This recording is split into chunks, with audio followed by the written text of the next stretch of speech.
जी अस्सलाम वालेकुम। मैं हूँ अवैस सलीम और मेरे साथ लाहौर से ज्वाइन कर रहे हैं अरसलान भट्टी साहब। भट्टी साहब मेरे सीनियर कॉलीग हैं, आजकल जेटीवी से वाबस्ता हैं और हमने इकट्ठे काम भी किया है काफ़ी अरसा। ये क्योंकि पॉलिटिक्स को कवर करते हैं और ख़ास तौर पर आजकल जो सियासी माहौल है पाकिस्तान में, एक्शन सारा ऐसे लगता है कि लाहौर के अंदर है।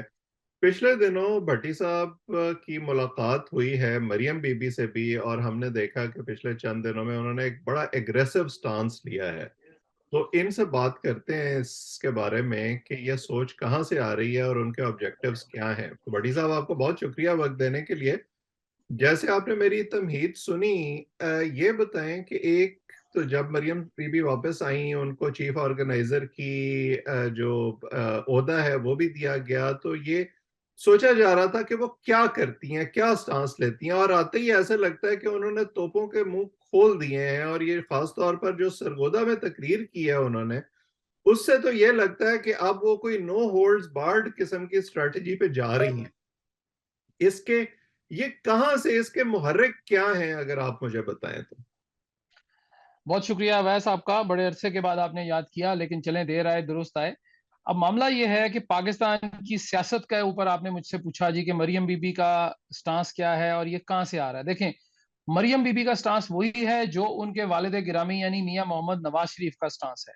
हम्म, जो वो सख्त बोलते थे, उन्होंने कहा जी कि मरियम बीबी जब अभी लास्ट मीटिंग, बल्कि वो ब्रेन स्ट्रॉमिंग सेशंस करके आई हैं तकरीबन 6 हफ्ते का, हम्म, अपने वालिद के पास लंदन में, और यूरोप के टूर पे भी उनके साथ रहे। तो उसके बाद आके ये हार्ड स्टांस उन्होंने दोबारा लिया, और बहुत ज्यादा हार्ड हो गया। उसमें जुडिशरी को भी उन्होंने सीधे आड़े हाथों ले लिया। और उसके बाद वो फौज और खासकर जो स्टेब्लिशमेंट हमारी है उसके, तो वो पहले ही शाकी थी।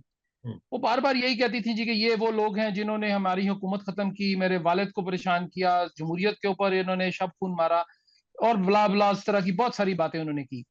गुज़िश्ता दिनों जब मेरी उनसे गुफ्तगू हुई तो बड़े वो अच्छे मूड में उनसे गुफ्तगू हुई, और वो बड़े अच्छे उन्होंने सवालात हमने किए।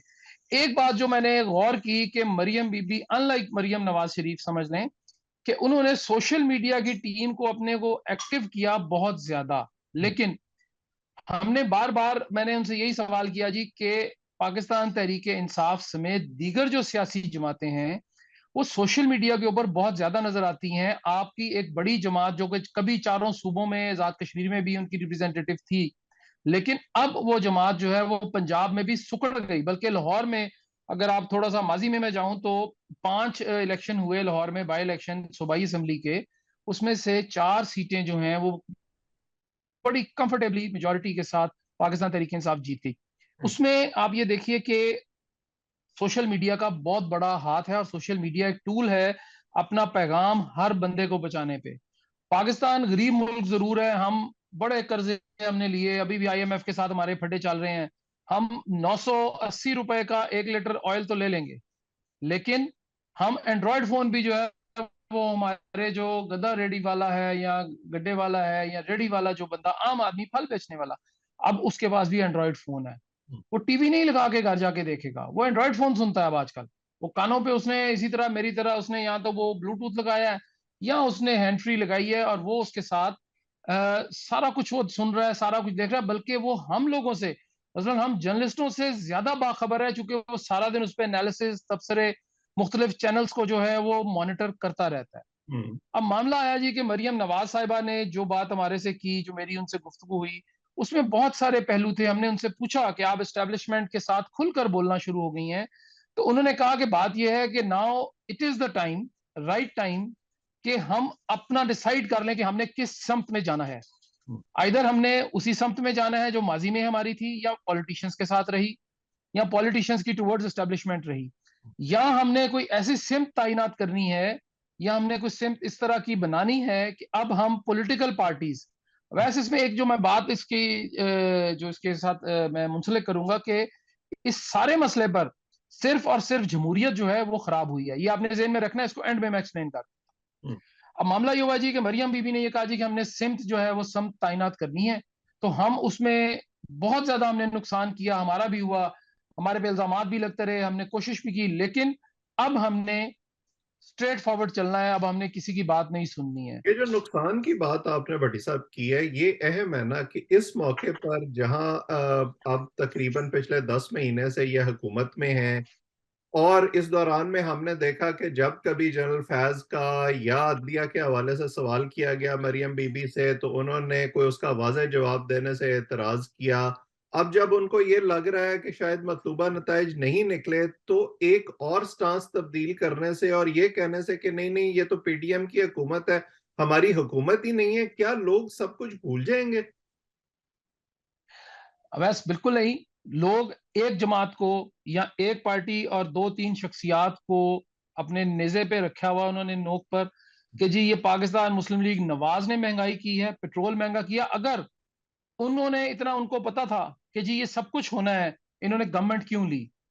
पीडीएम की गवर्नमेंट बिल्कुल है। पाकिस्तान की शायद दुनिया की तारीख की सबसे बड़ी कैबिनेट इस वक्त है मियां मोहम्मद शहबाज शरीफ के साथ, लेकिन उनके हाथ में कुछ नहीं है। पाकिस्तान वो नहीं चला रहे, पाकिस्तान कोई और लोग चला रहे हैं। वो कौन लोग हैं, मैं उसके ज्यादा बारीकी में नहीं जाऊंगा, लेकिन जो आपने सवाल किया एस्टेब्लिशमेंट के हवाले से और जनरल साहब के हवाले से, देखिए जनरल साहब अपना काम उनका एक था, उन्होंने अपना काम किया, वो रहे अपने इदारे के साथ।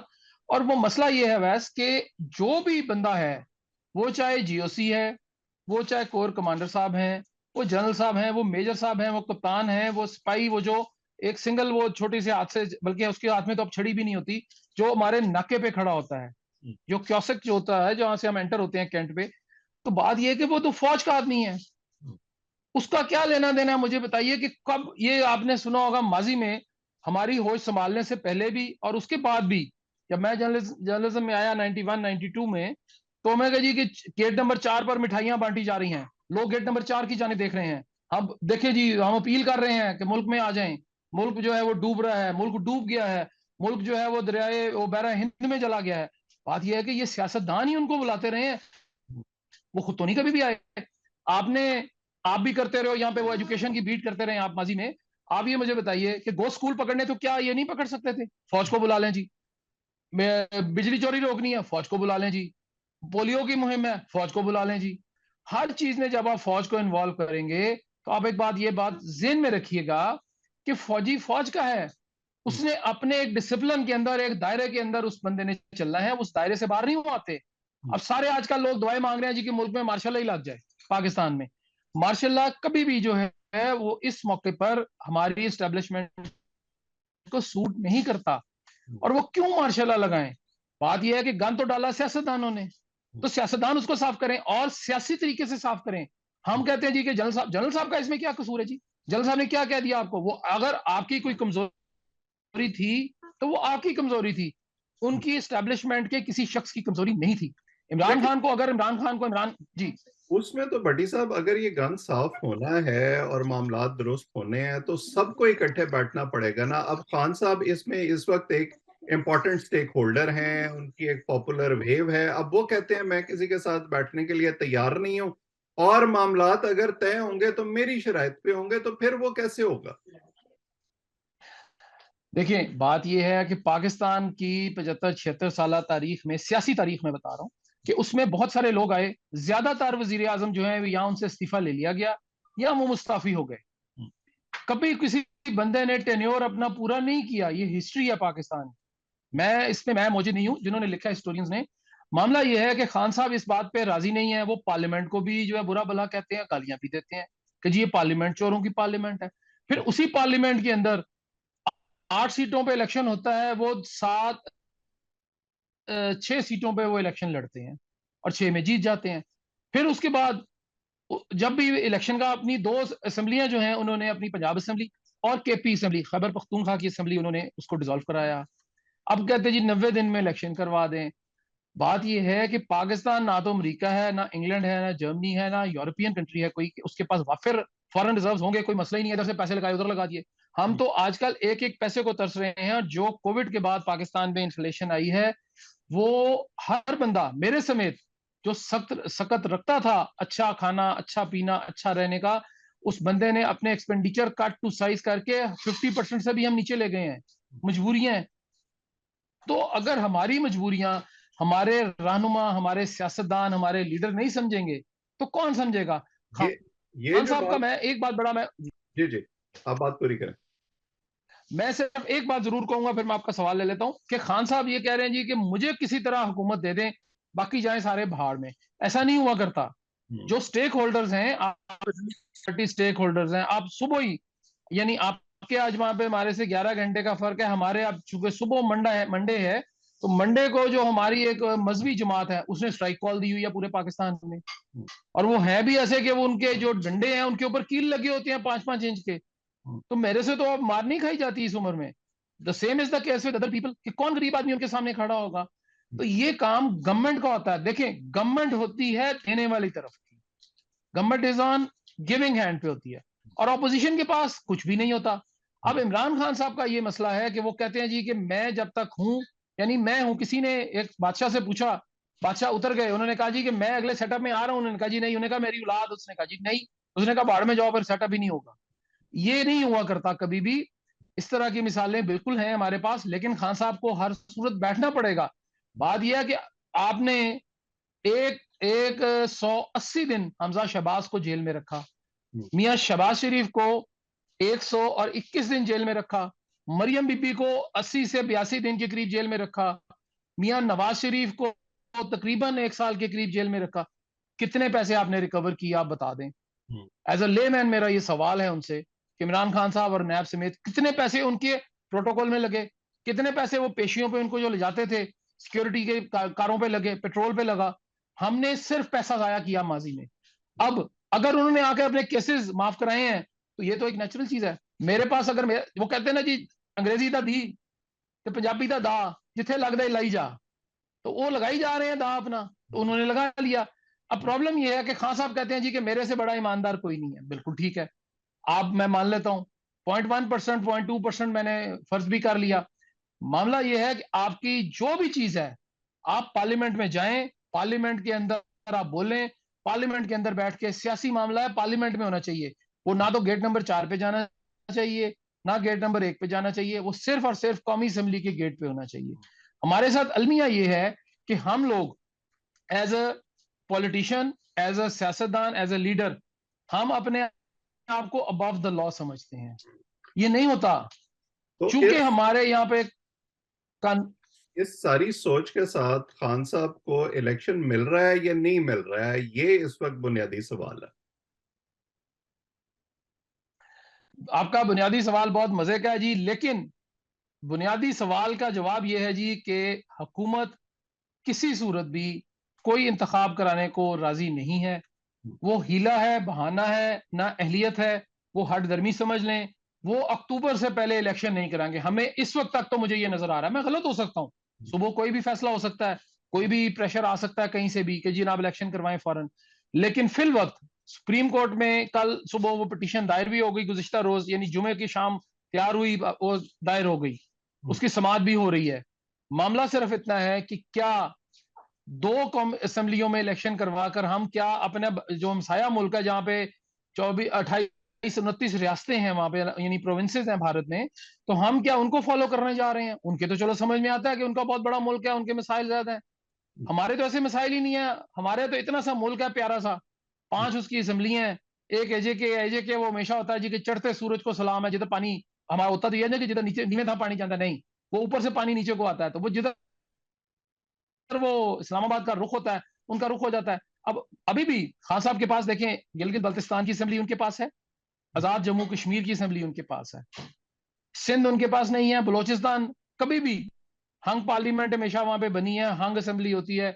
अब खान साहब अगर ये चाहते हैं कि एब्सोल्यूट मेजोरिटी आए तो वो मुमकिन नहीं है। इलेक्शन हो भी गए तो जो हमारी एक मुक्तदर कुव्वतें हैं, जिनको हम पावरफुल कॉरिडोर्स कहते हैं या पावरफुल लोग हैं, वो कभी नहीं चाहेंगे कि किसी ऐसे बंदे को, आपको माजी में याद होगा नवाज शरीफ साहब 2/3 मेजोरिटी के साथ आए थे और 2.25 साल में 22 माह में उतर के घर को तशरीफ ले गए थे, उसी गाड़ी में बैठ के जो आज भी उनके पास मर्सिडीज, जो आसिफ जरदारी साहब ने उनको तोहफे में दी थी तोशाखाना से लेके। आपके खिलाफ केसेस हैं, आप केसेस फेस करें, बिल्कुल करें। अगर अब देखें कि हाई कोर्ट में 5 दिन ये ड्रामा लगा रहा जी, मियाँ खान साहब आ रहे हैं, खान साहब आ चुके हैं, खान साहब निकल चुके हैं, खान साहब ने निकलना है, खान साहब के लिए सिक्योरिटी बना दें। भाई आपको इतना जो आप सियासतदान हैं, तो भाई आप मेरी तरह जाएं कोर्ट में जाके अपना केस फाइट करें। क्यों नहीं करते? आप जाएं। सिक्योरिटी का आपको ऐसे काम क्यों करते हैं कि आपको सिक्योरिटी की चाहिए? आपने वो उसके ऊपर आपके, मैं बिल्कुल मानता हूं कि उन पे असैसिनेशन अटेम्प्ट थी, असैसिनेशन अटेम्प्ट हुई, लेकिन मुझे वो सही कह रहे हैं कि इतनी देर में तो कमरे का लेंटर आप डालें ना, घर का, जो आपका घर जिस पे आप बैठे हैं, छत का लेंटर डालें, तो वो भी 29 दिन में खुल जाता है, 1 माह में खुल जाता है। कौन सा ऐसा लेंटर है जो टांग का लेंटर जो है वो खुल ही नहीं रहा हमारा? 4 महीने होने को आ गए हैं। आपको अंदाजा नहीं है कि कितनी न्यूसेंस है वहां पे जुमान पार्क के सामने जो आप गुजर रहे हैं अगर, तो आपको 1 घंटा चाहिए सिर्फ 1.5 किलोमीटर सफर तय करने के लिए, 1 घंटा कम से कम। लेकिन इस सारी बातों को एक तरफ आप रख दें, इलेक्शन की बात यह है कि वो अक्टूबर में ही होने हैं, उससे पहले किसी सूरत भी इलेक्शन नहीं होने, उससे भी आगे जा सकते हैं। अगर फाइनेंशियल इमरजेंसी ये लगा दें या इकोनॉमिक इमरजेंसी लगा दें गवर्नमेंट, तो ये कुछ भी नहीं कर सकते। रही बात कोर्ट्स की, कि कोर्ट्स क्या कर रहे हैं, हमारे कोर्ट्स देखें जी, कोर्ट्स कर रहे हैं बैलेंसिंग एक्ट। कोर्ट्स के एक हवाले से फैसला।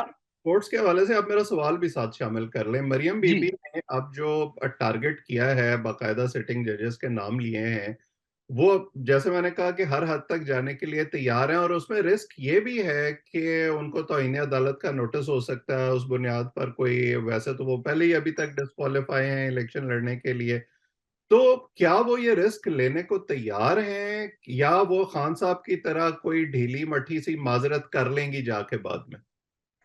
देखें, बात यह है जी कि अवैस आपके वहाँ लॉ है, हमारे भी लॉ है। आप देखें कि आप तौहीन अदालत करते हैं, उसके बाद आप कहते हैं जी कि मैं अपने आप को कोर्ट के रहमो करम पर छोड़ता हूं, एक जुमला ये बोलते हैं।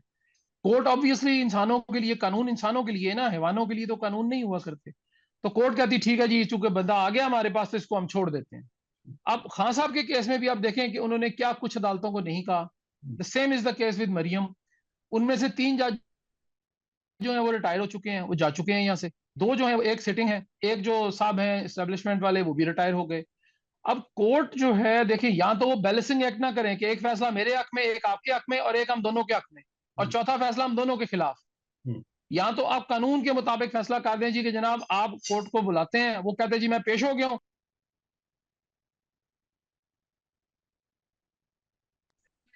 आप ये देखें कि कोर्ट में अगर ये काम होगा, कोर्ट को तराजू पकड़ना चाहिए। वो पट्टी क्यों बंधी होती है वो मूर्ति के ऊपर, जो खातून जो है जिसके हाथ में तराजू दिया होता है, वो इसीलिए कि कोर्ट आंखों से या नजर से नहीं देखता, वो सबको बराबर तोलेगा। बिल्कुल सही। तो हमारे यहाँ पे कोर्ट के ऊपर जो मामला आ रहे हैं।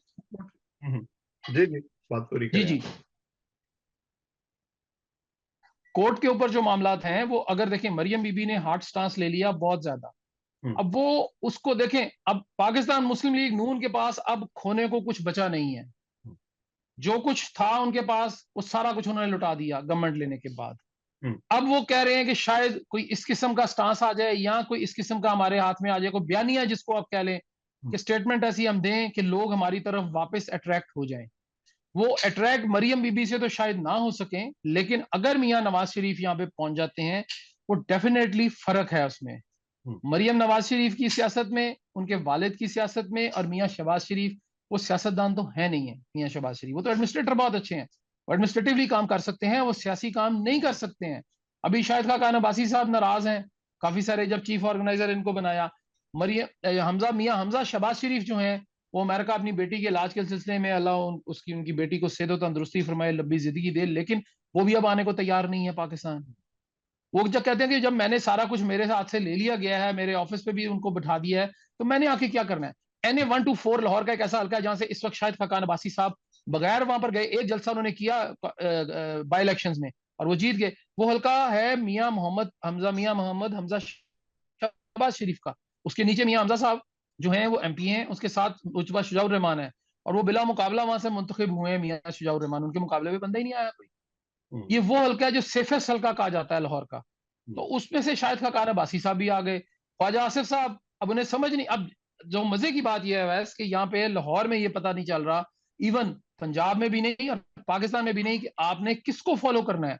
आपने मियां शहबाज शरीफ के साथ जाना है, आपने मरियम बीबी के साथ जाना है, मियां नवाज शरीफ के साथ जाना है, या मियां हमजा शहबाज के साथ आपने ठहरना है।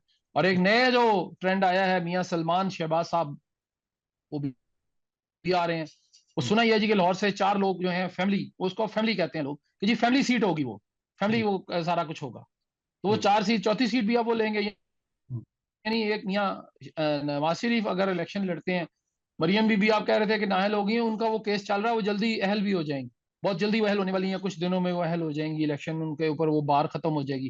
क्योंकि उसी केस में मियाँ नवाज शरीफ नाअहल हैं, तो वो भी ज़ाहिर है वो अगर बहाल होती हैं और अहल हो जाती हैं, तो वो भी मियाँ नवाज शरीफ हो जाएंगे।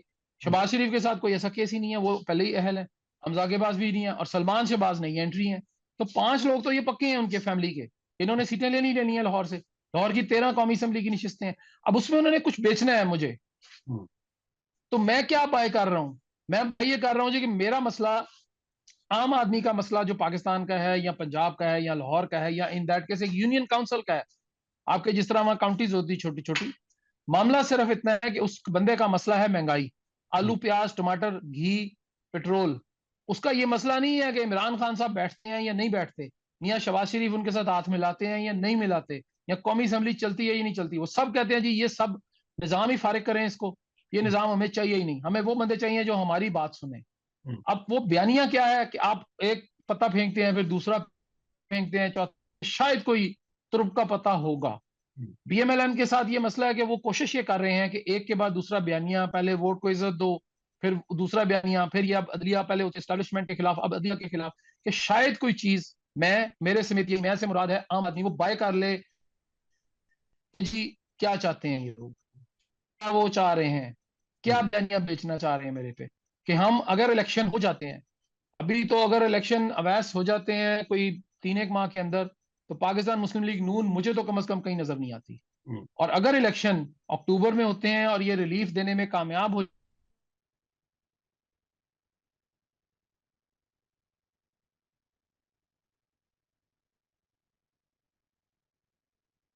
शायद कि कोई ऐसी चीज दे देते हैं, हमें रिलीफ दे देते हैं, यानी महंगाई थोड़ी सी कम हो जाती है, कुछ 20% भी कम हो गई, तो हम तो जो वोटर है ना पाकिस्तान मुस्लिम लीग नून का, और हम पंजाबी वोटर जो हैं और बाकी वोटर जो हैं, उसी में खुश हो जाएंगे। अब अभी पेट्रोल 200 कर दें कि देखें सुबह पाकिस्तान मुस्लिम लीग नून जिंदाबाद, शेर आवे ही आवे, शेर साडा शेर है, मैदान च मियां साहब आ गए, ये बातें होती हैं फिर। तो तुर्क के पत्ते की आपने बात की, फाइनली अगर मैं आपसे पूछूं, एक पत्ता जिसकी बार बार बात होती है कि जी मियां साहब वापस आएंगे तो उसके बाद सब ठीक हो जाएगा, कोई इस हवाले से बातचीत कहीं है कि उन्होंने कब आना है, और अगर वो आएंगे तो क्या क्या चीजें ऐसी हैं जिनको वो कवर कर सकेंगे?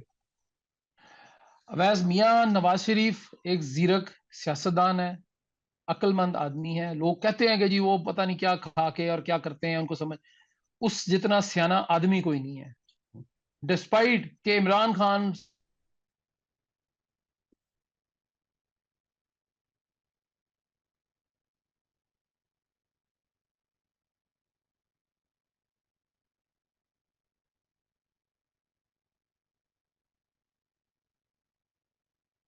वोटर भी मियां नवाज शरीफ का है, पार्टी भी उसी की है, लोग भी उसी के हैं, और लेकिन इन तमाम बातों के बावजूद मियां साहब तब आएंगे जब उनको ये श्योरिटी होगी कि वो तख्त पर आएंगे। तख्ते पर तो वो नहीं आने वाले, अब ये मुमकिन नहीं है। मियां नवाज शरीफ साहब हमेशा तख्त के शदाई रहे हैं, तख्ते के कभी शदाई नहीं हो रहे हैं। उनकी कोशिश यही है कि जब उनको शोरस मिल जाएगी तो वो बिस्मिल्लाह करके तशरीफ ले आएंगे, बाकी कोई मसला ही नहीं है उनको। बिल्कुल सही। और अगले जो चंद हफ्ते हैं वो मेरा ख्याल है इस हवाले से बड़े इंटरेस्टिंग होंगे। इलेक्शन की डेट तो जब मिलेगी सो मिलेगी, लेकिन इस वक्त सारे जो नजरें हैं वो लगी हुई हैं सुप्रीम कोर्ट पर। देखते हैं कि ये जो सू मोटो है इसका क्या नतीजा निकलता है पहले, और जो स्ट्रैटेजी इस वक्त मुस्लिम लीग नून ने बनाई हुई है। बिलावल साहब भी इस हवाले से उन्होंने एक जारहाना तकरीर की है। इन तमाम चीज़ों पर नजर रखेंगे, भट्टी साहब को फिर जहमत देंगे ताकि इनसे इस पर बातचीत हो। आज वक्त देने के लिए भट्टी साहब आपका बहुत शुक्रिया। जो लोग हमें देख रहे हैं वो इस चैनल को सब्सक्राइब भी करें ताकि हमारी गुफ्तगू आइंदा भी आप तक पहुंचे और हमारे मेहमानों से भी आपकी मुलाकात होती रहे। आप सबका बहुत बहुत शुक्रिया।